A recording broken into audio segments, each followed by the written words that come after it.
কি ব্যাপার? তুমি এখনো বাইরে কি করছো? আমি সেই কখন থেকে তোমাকে ফোন করে যাচ্ছি, কিন্তু তুমি আমার ফোন ধরছো না। তুমি কি আজকেও বাসায় আসবে কিনা সেটা বলো। আরে আমি বাইকে ছিলাম তো, তার জন্য তোমার কল ধরতে পারিনি। আর বাইক চালানোর সময় তো কল ধরা ঠিক না। তুমি তো আমাকে বলেছিলে, তাই না?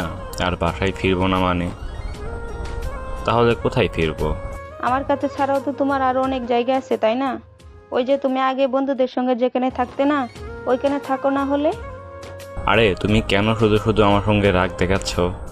রাখো, আমি বাসায় আসছি। এমনিতেই অফিসে অনেক ঝামেলার মধ্যে আছি, তার উপর আবার তুমি রাগ দেখাচ্ছ। তাহলে কি তোমার জন্য কি খাবার নিয়ে বসে থাকবো নাকি বারবার? তুমি একটাবারও আমার কথা শুনতে চাও না? আমি কি মানুষ নই? আমি কি তোমাকে মানুষ হিসেবে বলি না? কল কেটে দিলাম। জানতাম এখন কল না কাটলে ওনার বকবক চলতেই থাকবে অনবরত। তবে ওনার বকবকগুলো আমার কাছে অনেক ভালোই লাগে। সবটা হলো ভালোবাসার। আমি তাড়াতাড়ি করে বাসায় চলে আসলাম। অবশ্য রাস্তায় একটা ফ্রেন্ডের সঙ্গে দেখা হয়েছিল, সেজন্য আড্ডা দিতে গিয়ে দেরি হয়ে গেছে। আমি বাসায় এসে পার্ক করে কলিং বেল দিলাম। আর কলিং বেল দিতেই একটু পরে এসে দরজা খুলে দিল আর চুপচাপ চলে যেতে লাগলো।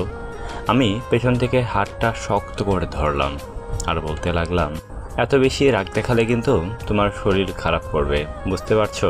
তাই মাথায় একটু পানি দিয়ে আসো, তাহলে মনে হয় রাগটা কমে যাবে। দেখো, আমার কিন্তু এখন মেজাজ খারাপ হচ্ছে। তুমি আমাকে একদম রাগিও না। তুমি কোথায় আড্ডা দিয়েছো সেটা বলো। তুমি আমাকে ভুলভাল বোঝানোর চেষ্টা করছো কেন? আমার সঠিক কথার উত্তর দাও। ইয়ে না, মানে আসলে বাইকের তেল ভরতে গিয়ে দেরি হয়ে গেছে আর কি।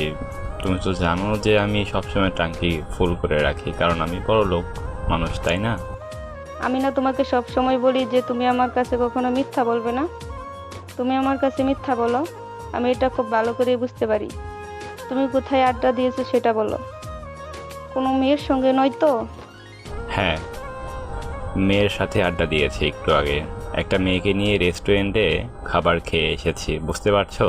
এখন আজের পেঁচাল বাদ দিয়ে খাবার রেডি করো। তুমি আমার ফ্রেন্ডের সঙ্গে আড্ডা দিয়েছো সেটা বললেই হয়। তাহলে এত রাগ দেখানোর কি আছে আমার সঙ্গে? আমার মতো মানুষ পেয়েছো, তার জন্য এভাবে বলতে পারলে। আমার থেকে অন্য কেউ হলে না, তোমাকে এতদিনে কি যে করতো, মাথায় আঘাত করে চলে যেত। আমি মুচকি হাসি দিয়ে ওয়াশরুমে চলে আসলাম। আর ওয়াশরুমে এসে যথারীতি ফ্রেশ হয়ে ড্রেস চেঞ্জ করে শুয়ে পড়লাম। আর তখনই দেখলাম মানুষটা আমার জন্য খাবার নিয়ে এসেছে। আমি অন্যদিকে তাকিয়ে আছি, আর তখন আমার সামনে এসে বলতে লাগলো, কই, রাগ করার কথা আমার, না বলার দরকার আমার। তা না, উনি নিজে রাগ করে বসে আছে। এখন কি খাবার খাওয়ার জন্য পায়ে ধরতে হবে? স্বামীর পায়ের নিচে স্ত্রীর বেহেশত, সেটা তুমি খুব ভালো করেই জানো, কারণ তুমি মাদ্রাসা পড়ুয়া কন্যা। কেউ যদি আমাকে খাবার খাইয়ে না দেয় তাহলে কিন্তু আমি খাবো না। কেন প্রতিদিন আমাকে খাইয়ে দিতে হবে শুনি? যখন আমি থাকবো না তখন কি করবে তুমি? তখন তো আর কেউ তোমাকে খাইয়ে দিতে পারবে না। তখন তো এভাবে কারোর সঙ্গে রাগও দেখাতে পারবে না। তারপর আমি মেঘলার কথা শুনে মেঘলাকে একটা থাপ্পড় মারলাম। আর থাপ্পড় মেরে মেঘলাকে শক্ত করে জড়িয়ে ধরলাম। আর এভাবেই বেশ অনেকটা সময় পার হয়ে গেল। আর কিছুক্ষণ পর মেঘলা আমার কানের কাছে এসে বলতে লাগলো, সরি তো, আর কখনোই বলবো না, মাফ করে দাও।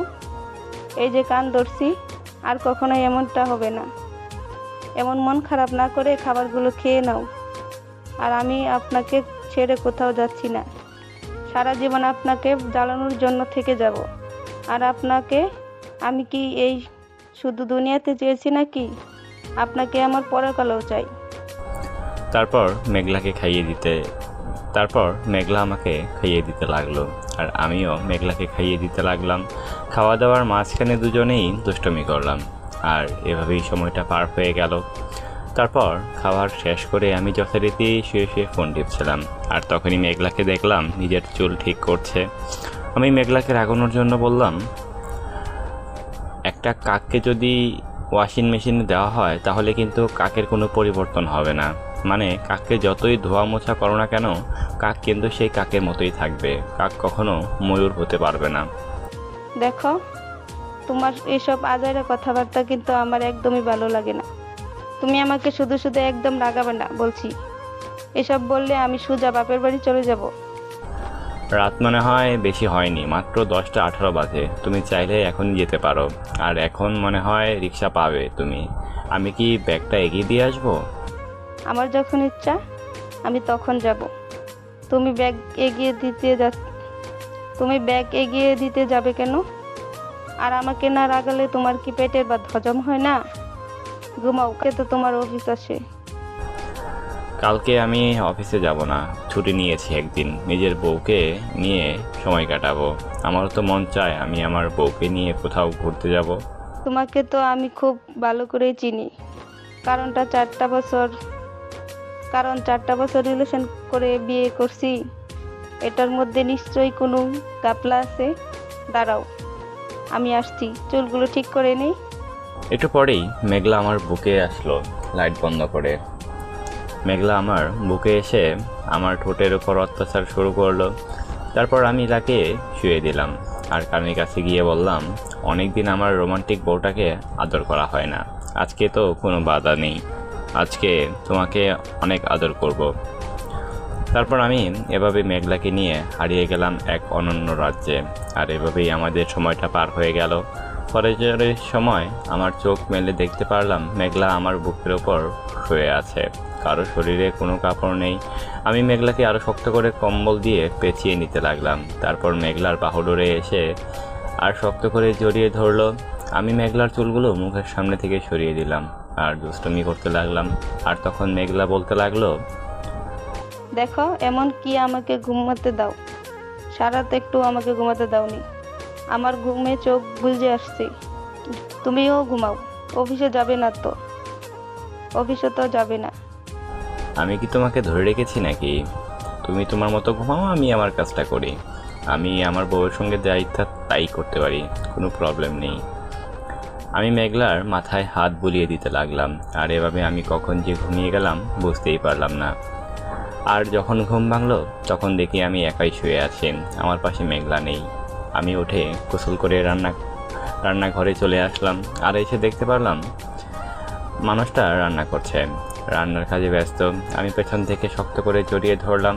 আর তখন আমাকে বলতে লাগলো, এভাবে যদি আমাকে ধরে রাখো তাহলে তো না খেয়ে থাকতে হবে। রোমান্স করলে কি পেট ভরবে না? বুঝতে পারছো? যাও শুয়ে থাকো, আমি রান্না করছি। না, আমি এভাবেই থাকবো। আমার এভাবেই থাকতে ভালো লাগছে। তুমি ভালো করেই জানো প্রতিদিন আমি এটাই করি, তবু কেন বলো?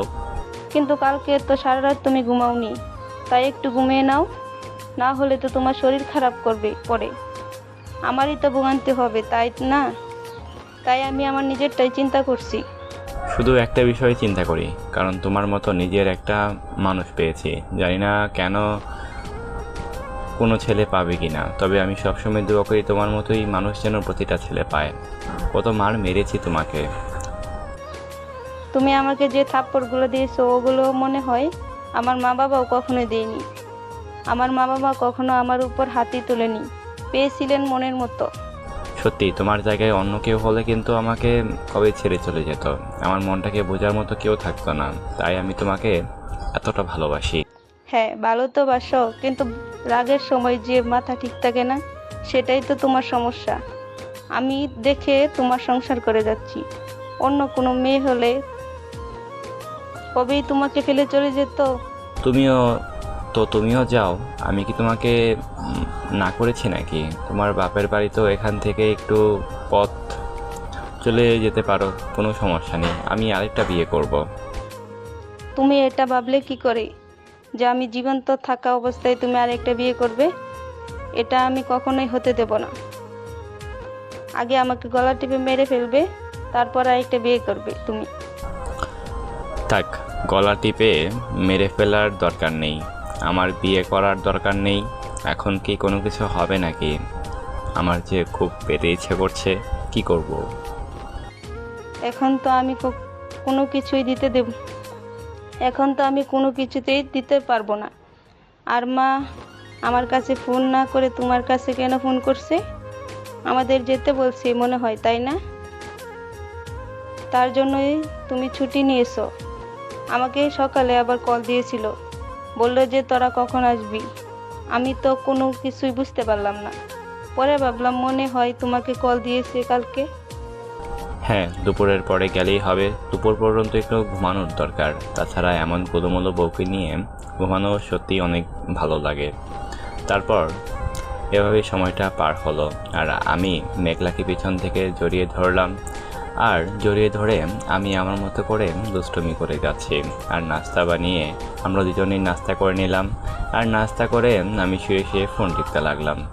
আর মেঘলা আমার বুকের উপর শুয়ে আছে। আর এভাবেই সময়টা পার হয়ে গেল। দুপুরের পরে আমি আঁখি রেডি হয়ে নিলাম। আমি পাঞ্জাবি পায়জামা পরে বাইকে বাহিরে দাঁড়িয়ে আছি। কিছুক্ষণ পরে আঁখি রেডি হয়ে বাইকের পেছনে উঠলো। বোরকা হিজাব পরেছে, দেখতে পুরোই মায়াবী লাগছে। বউকে নিয়ে শ্বশুরবাড়ি যাচ্ছি। তারপর আমি বাইক চালাতে লাগলাম, আর মেঘলাকে পেছন দিক থেকে জড়িয়ে ধরতে লাগলো। দুজনেই টুকটাক গল্প করতে করতে চলে আসলাম শ্বশুরবাড়ি। তারপর বাইকটা সাইড করে বাসার ভিতরে গেলাম, সবার সঙ্গে কথা বললাম। আর এভাবেই সময়টা পার হলো। সন্ধ্যার সময় খাবার খেয়ে বসে আছি, যথারীতি বাসায় চলে আসলাম। পরদিন সকালবেলা অফিসে চলে আসলাম। অফিসে এসে কাজ করতে লাগলাম। এভাবেই সময়টা পার হয়ে গেল।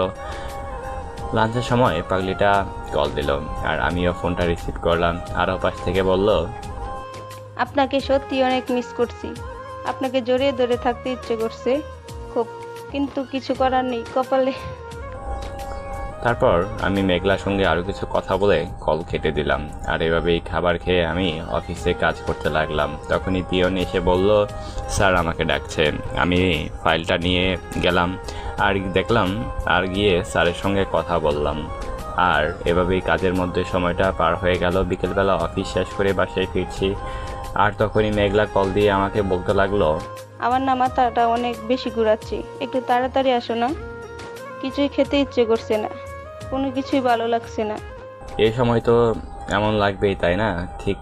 ঠিক আছে, আমি রাস্তায় আছি, আমি এখনই আসছি। তুমি চুপচাপ শুয়ে থাকো, একদম ওঠার দরকার নেই। প্রথমবার উঠতে গিয়ে পড়ে যেতে চেয়েছিলে, আমি না থাকলে কি হতো সেদিন। তারপর আমি কল কেটে তাড়াতাড়ি করে বাসায় চলে আসলাম। আর আসার সময় পাগলিটার জন্য চকলেট নিয়ে আসলাম।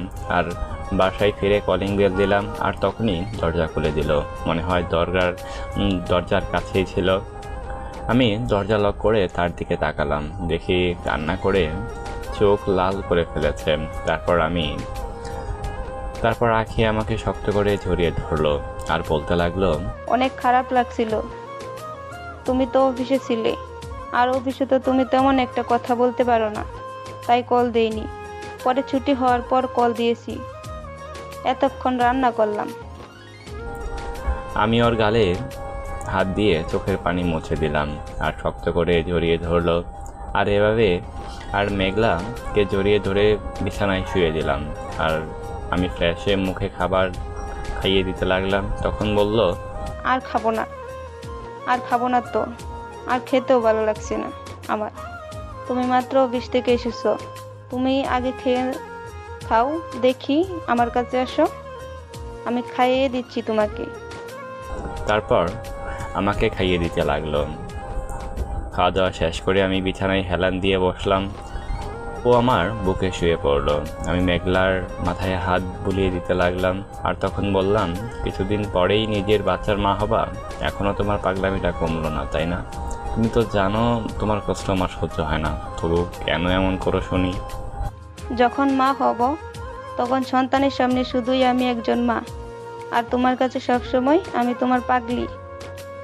বুড়ো হয়ে গেলেও পাগলামিটা কখনোই কমবে না। পাগলামি করলে আপনাকে আরো বেশি ভালোবাসতে ইচ্ছে করে। আপনাকে বকা, শাসন, আদর এসব বেশি বেশি পাই তো। তুমি আমাকে মারলেও আমার কোনো রকম কষ্ট হয় না। এটার মধ্যেও অন্যরকম ভালোবাসা আছে। আমার মানুষটা আমার সাথে যা ইচ্ছা করবে, এটাই তো ভালো, তাই না? পরে আবার কাছে টেনে নেবে। আমি মেঘলার কথাগুলো শুনে ঠোঁটের মধ্যে আলতো করে চুমু দিয়ে তাকে শক্ত করে জড়িয়ে ধরলাম। আর এভাবেই না হয় চলতে থাকুক আমাদের মিষ্টি ভালোবাসার গল্পটা।